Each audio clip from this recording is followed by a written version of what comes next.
নমস্কার, আমি নিবেদিতা। শুধুই গল্প নিবেদিতা চ্যানেলে আমার সকল শ্রোতা বন্ধুকে স্বাগত জানাই। অনুগ্রহ করে আমার এই ছোট্ট চ্যানেলটিকে সাবস্ক্রাইব করবেন। গল্পটি ভালো লাগলে লাইক ও শেয়ার করবেন। আপনার একটি লাইক আমাকে নতুন গল্প লিখতে উৎসাহিত করে। আপনার একটি সাবস্ক্রিপশন আমাকে অদম্য সাহস যোগায়। আপনাদের অমূল্য মতামত জানাতে অবশ্যই ভুলবেন না। আমার আজকের নিবেদন একটি ছোট গল্প, পরিচারিকা। আসুন গল্পটি শোনা যাক। অনেক দিন পর রেণু দিদিকে দেখলাম। অটোর লাইনে দাঁড়িয়ে আছে। বয়স হয়ে গেছে, কিন্তু এখনও টানটান চেহারা। রেণু দিদি কলকাতায় কী করে আসলো?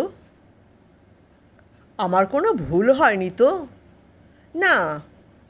আবার দেখলাম, না, ভুল হয়নি। বয়সের ছাপ পড়েছে, চুলটা সামান্য পাতলা হয়েছে, তবু আমার ভুল হয়নি। ভুল হবে কি করে? জন্মের পর যখন থেকে জ্ঞান হয়েছে তখন থেকে বছর 15 বয়স অবধি রেণু দিদিই তো আমার সব ছিল। গড়িয়াতে 6 নম্বর বাস রুটে অটোর লাইনে দাঁড়িয়েছিল রেণু দিদি। রেণু দিদির এখানে আসাটাই রহস্য আমার কাছে। আমরা থাকতাম পুরুলিয়াতে। আমার ছোটোবেলায়, আমার যখন 2-3 বছর বয়স, আমার মা মারা যান কোনো এক দুরারোগ্য ব্যাধিতে। আমার বাবা ছিলেন পুরুলিয়ার সরকারি হাসপাতালের ডাক্তার। ঠাকুমা ছিলেন বাড়িতে। আমাকে সামলাবার অনেক চেষ্টা করতেন। আমি শান্ত হতাম না। মাতৃহীন একটা বালককে সামলানো অত সহজ নয়। আমি নাকি খেতাম না, ঘুমোতাম না, শুধু কাঁদতাম মা মা করে।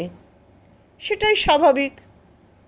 বাবা আমার দেখভালের জন্য অনেক আয়ার ব্যবস্থা করেন। কেউই সফল হয় না। বাবা হাসপাতালেই চাকরি করতেন, তাই আয়ার ব্যবস্থা করা বাবার পক্ষে মুশকিল ছিল না। বৃথা প্রচেষ্টা। আমাকে কেউ সামলাতে পারত না। তারপর হঠাৎ একদিন আমাদের বাড়িতে যে কাজ করত সে রেণু দিদিকে নিয়ে আসে। রেণু দিদি একটি সাঁওতাল মেয়ে, খুব গরিব ঘরের, ওরা যেমন হয়। রেণু দিদি কালো পাড় সাদা শাড়ি পরে আসতো। শাড়ি খুব পরিষ্কার, টান টান করে চুল বাঁধা, মার্জিত, সভ্য, ভদ্র।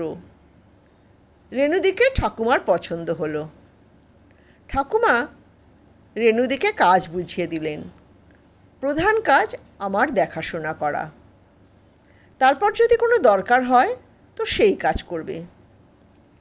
রেণুদি সকাল 7টায় চলে আসতো, আবার সন্ধ্যা 7টায় বাড়ি চলে যাবার কথা তার। তবে আমাকে ঘুম না পাড়িয়ে কোনো দিন সে যায়নি। রেণু দিদির সঙ্গে কী কারণে আমার সখ্যতা হয়েছিল কে জানে। হয়তো রেণুদির বয়স কম ছিল, তাই আমার সঙ্গে দৌড়ঝাঁপ করে খেলতে পারত। পরিষ্কার বাংলা ভাষায় কথা বলতো, আমাকে সুন্দর গল্প বলতো, আদর করে খাইয়ে দিত। আমার ঠাকুমার বাংলা গল্পের বই ছিল অনেক। মাঝে মাঝে দেখতাম রেণু দিদি সেই বইগুলো নাড়াচাড়া করত, পাতা খুলে দেখত। এমন সময় আমার বাবা আবার দ্বিতীয়বার বিয়ে করেন। আমার তখন 6 বছর বয়স। আমার 3 বছর বয়স থেকে রেণু দিদি আছে। 3 বছর হয়ে গেল। রেণু দিদির সঙ্গে আমার সখ্যতা বেড়েছে অনেক। আমি স্কুলে যাই, রেণু দিদি আমাকে তৈরি করে স্কুলে পৌঁছে দিয়ে আসে। আমি দিদি বলি, কিন্তু রেণু দিদি আসলে আমার মা হয়ে গেছে। ইতিমধ্যে আমার নতুন মাও এসে গেছে। নতুন মা বাবার হাসপাতালেরই নার্স। নতুন মা সব জেনে, মানে একটি 6 বছরের ছেলের অস্তিত্ব আছে এটা জেনেই এ বাড়িতে এসেছে। তাহলেও জানা আর মানার মধ্যে অনেক তফাৎ। আমাকে মানতে পারে না। সে যে আমাকে মারে বা দুর্ছাই করে তাও না। আমার প্রতি তার তাচ্ছিল্য বোঝা যায়। সে আমাকে মানতে পারে না। আছো, থাকো, খাও দাও, ব্যাস। আমার বাবাও চুপ, কিছু বলতে পারে না। সেই জায়গাও নেই। আমাদের মতো ভদ্রলোকের বাড়িতে তো আর দুর্ছাই হয় না। তাচ্ছিল্যটা থাকে, দেখানো হয় যাকে সে বুঝতে পারে। আমি ছোট হলেও বুঝি। আমার মন খারাপ হয়, কোনো অসুবিধা হয় না। রেণু দিদি আছে, ঠাকুমা আছে। রেণু দিদি 2 হাত দিয়ে আমাকে আগলে রাখে। ঠাকুমা একবার জিজ্ঞেস করেছিল, হ্যাঁ রে রেণু, তোর বিয়ে হবে না? রেণু দিদি উত্তর দিয়েছে, সে তো কবে হয়েছিল, ছিলাবেলায়। বললেনি গো, সেসব আমি ভুলে গেছি। রেণু দিদি এইভাবেই সবার সঙ্গে কথা বলতো। আমার সঙ্গে শুধু আমাদের মতন ভাষাই কথা বলতো। ঠাকুমা জিজ্ঞেস করাতে বলেছিল, সে ক্লাস 10 অবধি পড়েছে, সে মাধ্যমিক পাশ করেছে। মাধ্যমিক পাশ করে তো আর চাকরি পাওয়া যায় না, তাই সে আয়ার কাজ করে। ঠাকুমা বলেছিল, আমার নাতিটা তো দেখার কেউ নেই, তাই ও যখন ঘরে থাকে তুই আর পড়াশোনাটা একটু দেখিস মা, ছোট তো, তুই পারবি। তা রেণুদি দেখতো। আমিও রেণু দিদির কাছে পড়ে নিতাম। ক্লাস 5 অবধি রেণুদি আমার পড়ার দেখভাল করেছে। আমি যখন 5-এ পড়ি তখন থেকে বাবা আমার জন্য টিউশন পড়াবার ব্যবস্থা করে। রেণুদি দিয়ে আসতো, নিয়ে আসতো। ঘরে রেণু দিদির তত্ত্বাবধানে পড়াশোনা করেছি।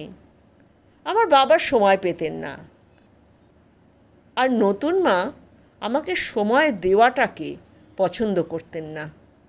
এইভাবেই আমি বড় হতে লাগলাম। এই রকম সময় আমার বাবার একটি কন্যা সন্তান হয়। নতুন মাও যেহেতু নার্স ছিলেন, তাই ঠাকুমা বললেন, রেণুই তোমার মেয়ে দেখাশোনা করতে পারবে বৌমা। নতুন মা সঙ্গে সঙ্গে উত্তর দিলেন, না, আমি আমার মেয়ের জন্য লোক দেখে নেব। নতুন মা রেণুকে পছন্দ করতেন না। ঠাকুমা বললেন, রেণু পুরনো লোক বৌমা, আর অয়ন তো এখন স্কুল যায়, টিউশন যায়, ও ফাঁকাই থাকে। নতুন মা কোনো প্রত্যুত্তর করলেন না। ঠাকুমাকে অগ্রাহ্য করে চলে গেলেন। বাড়িতে নতুন আয়া আসলো। রেণু দিদিকে ছাড়ার কোনো প্রশ্নই নেই। বাবা জানেন রেণু দিদিকে ছাড়ালে আমি অবাধ্যতা করব। দুইজনেই থাকলো। রেণু দিদি আমার ঘরেই বেশিক্ষণ থাকে। রাত্রিরে নিজের বাড়ি চলে যায়। সেখানে তার বুড়ো বাবা থাকে। আমি বড় হচ্ছি। আমি যখন ক্লাস 9-10-এ পড়ি তখন একদিন তিন্নির আয়া, মানে আমার বোনের আয়া, রেণু দিদিকে বিনা কারণে অনেক বকাঝকা করল। ও বলল, রেণু দিদি নাকি তিন্নিকে বকেছে। আমি আর ঠাকুমা জানি কথাটা মিথ্যে, কিন্তু নতুন মা রেণু দিদির সঙ্গে খারাপ ব্যবহার করলেন। 2-4 কথা শুনিয়ে দিলেন। রেণু দিদি চুপ করেছিল। আমি তখন ক্লাস 10-এ পড়ি। আমি পড়াশোনায় ভালো ছিলাম। রেণু দিদির খুব উৎসাহ আমাকে নিয়ে। তখন নতুন মার রেণু দিদিকে তাড়াবার জন্য ব্যস্ত হয়ে পড়লেন। আসলে আমাকে সহ্য করতে পারতেন না, তাই ভাবতেন রেণু দিদি চলে গেলে আমি হতাশ হয়ে যাব, পড়াশোনা ছেড়ে দেব। আমি যে কতটা শক্ত সেই ধারণাটা নতুন মার ছিল না। রেণু দিদি মুখ বুজে আমার জন্য সব সহ্য করত। নতুন মার কথার উত্তর দিত না। বাবাও যেন কেমন হয়ে গেছিলেন, নতুন মার কথাই শুনতেন। একদিন সকালে নতুন মা হঠাৎ চিৎকার শুরু করলেন যে তার ঘর থেকে একটা ভারী সোনার হার পাওয়া যাচ্ছে না। কে নিল রব পড়ে গেল। পুরো বাড়ি তন্ন তন্ন করে খোঁজা হলো, কোথাও পাওয়া গেল না। নতুন মা ধারণা হলো রেণু দিদি নিয়েছে। রেণু দিদি তো ওই ঘরেই যায় না। বাবাকে দিয়ে জোর করে রেণু দিদির বাড়ি পাঠালো তল্লাশি করার জন্য নতুন মা। বাবা যেতে চাইছেন না। তাও আমি দেখলাম বাবা কেমন ব্যক্তিত্বহীন হয়ে গেছেন। নতুন মা যা বলছেন তাই করছেন। ঠাকুমা কত নিষেধ করলো, কিন্তু বাবা শুনলেন না। আমি তখন বড় হয়ে গেছি। আমি বাবা আর রেণুদির পিছন পিছন গেলাম। দেখলাম খড়ের একটা কুঁড়ে ঘর, সেখানে একটা খাটিয়াতে তার বৃদ্ধ বাবা শুয়ে আছে। বাবা সেই ঘরের তল্লাশি নিলেন, শুধু শুধু বিছানা বালিশ লণ্ডভণ্ড করলেন, কিছুই পাওয়া গেল না। আমি লজ্জায় অধঃপতন হয়ে থাকলাম। কিছুক্ষণ পর আমরা সবাই বাড়ি চলে আসলাম। নতুন মা গজগজ করতে লাগলেন, ও পাচার হয়ে গেছে, ঘরে কি আর আছে। রেণু দিদি তারপর আর আমাদের বাড়ি আসেনি। ক্লাস 10 পাশ করে আমি কলকাতায় চলে আসি। এখানেই হায়ার সেকেন্ডারি পাশ করি, তারপর ইঞ্জিনিয়ারিং পড়ি। পড়া শেষ করে আমি চলে যাই ব্যাঙ্গালোরে, ওখানেই চাকরি করি। আমার বাবাও এখন কলকাতায় এসে গেছেন, এখানেই সেটেল করেছেন। আমি কয়েকদিনের জন্য এসেছি, এক বন্ধুর বাড়িতে বেড়াতে যাচ্ছি। হঠাৎ গড়িয়াতে অটোর লাইনে রেণু দিদিকে দেখে চমকে উঠি। কাছে গিয়ে ডাকতেই রেণু দিদির মুখ হাসিতে ভরে যায়। লাইন ছেড়ে বেরিয়ে আসে আমার সাথে গল্প করার জন্য। কত কথা জিজ্ঞেস করে, বলে কি করছো এখন। আমি সব উত্তর দিই। তারপর বলি, রেণু দিদি, আমার খুব খারাপ লাগে, তোমার সঙ্গে অন্যায় হয়েছিল। আসলে জানো, ওই হারটা নতুন মা লুকিয়ে রেখেছিলেন তোমাকে সরাবে বলে। রেণুদি শান্ত হাসে, বলে, আমি জানি। আমি জিজ্ঞেস করি, তুমি কলকাতায় কেন? রেণু দিদি বলে, আমার আর কি আছে বলো, তা কাজ যখন করব তখন বেশি টাকাতেই করব। এখানে এক বুড়ো মানুষের দেখাশোনা করি, অনেক টাকা পাই। তুমি মন খারাপ পেও না অয়নবাবু, আমাদের জীবন এই রকমই হয়। আমরা গরিব লোক, দুবেলা পেট ভরলেই খুশি। আমরা খেটে খাওয়া মানুষ, লোকে আমাদের সন্দেহের চোখে দেখে গো। আমাদের ভাগ্য, বড়লোক আর গরিব লোকের তফাৎ তো থাকবেই।